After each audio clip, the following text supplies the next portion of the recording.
এই শহরে আমিষ খাওয়া সম্পূর্ণ নিষিদ্ধ।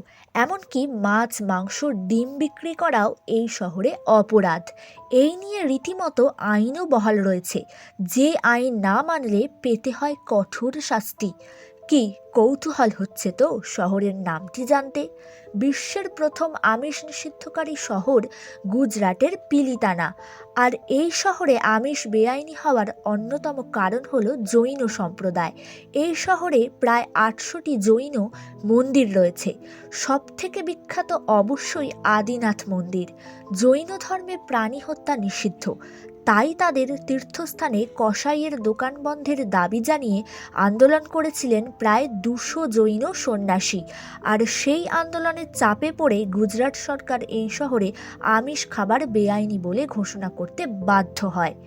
এবার বলুন তো, শুধুমাত্র সম্প্রদায়ের জন্য একটা গোটা শহরে আমিষ নিষিদ্ধ, এটা আপনার কাছে কতটা গ্রহণযোগ্য?